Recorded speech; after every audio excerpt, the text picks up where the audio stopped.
कामदेव ने भगवान शंकर समाधि में बैठे थे और उनकी समाधि भंग करने का निश्चय किया और पंचबाण संधान करके प्रयोग किया तो भगवान शंकर की समाधि खुल गई। सोचो कितना बलवान है आदि देव महादेव, भगवान शंकर की समाधि को जो भंग कर सकता है वो और ऋषि मुनि महात्मा और की तो बात ही क्या है। फिर आप लोग तो गृहस्थ में संसार में हैं, जहाँ यही क्रीड़ाएं हो रही हैं संसार में, जहाँ वातावरण ही काम का है, वहाँ काम पर विजय प्राप्त करना बहुत कठिन बात है। पर भगवान नाम में बहुत बड़ी सामर्थ्य विराजमान है। यदि हम भगवान नाम जप करें और इससे बचने का निश्चय कर ले, हमें जो कोई विकार परास्त करता है तो उसके मूल में होती सुख बुद्धि, इससे सुख मिलेगा। तो अगर ये बात हट जाए कि इसमें सुख नहीं है तो हम जीत सकते हैं।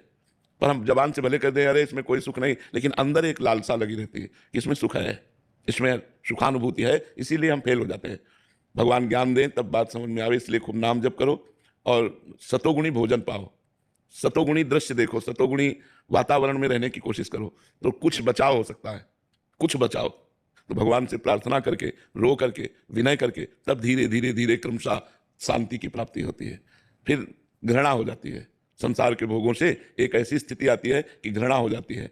रमा विलास राम अनुरागी तजत बमन जिम जन बड़भागी। बमन माने समझते हैं ना, बमन उल्टी, जैसे उल्टी को कोई खाना नहीं चाहेगा, ऐसे विषय भोगों की इच्छा खत्म हो जाती है।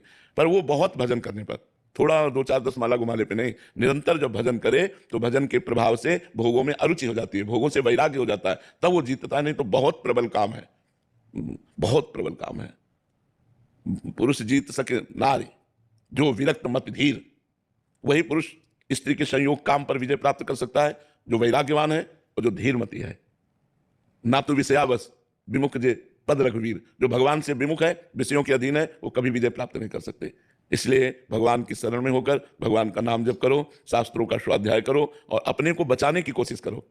हम लोग बचाते नहीं और आग में झोंक देते हैं अपने को। अपने को जब हम बचाने की कोशिश करेंगे तब हमारी बात बनेगी। पर सुख बुद्धि है तो हम बचाने की कोशिश नहीं करते, हम उसी में और लिप्त हो जाते हैं। बहुत कठिन है, यही सबसे ज्यादा कठिन शत्रु है काम।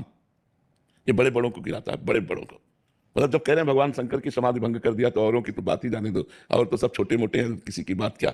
भगवान का बहुत विचित्र माया के पार्षदों का स्वरूप है कि ये काम है, क्रोध है, अहंकार है, मोह है, मत्सर है, ये बहुत बलवान है, लोभ है, ये सब बहुत बलवान है। इन 6 को जो जीत लिया, कामादिक मद दम्भ न जाके तात निरंतर बस में ताके, भगवान कहते हैं मैं उसके बस में हो जाता हूं। जो कामादि दोषों पर विजय प्राप्त कर लेता है उस पर भगवान स्वयं कह रहे हैं कि मैं उसके अधीन हो जाता हूं। इतना है इनाम, क्योंकि ये बहुत बड़े योद्धा हैं, इनको परास्त कर दिया तो अखिल भुवनों के, अखिल ब्रह्मांडों के पति भगवान कह रहे मैं उसके अधीन हो जाता हूं।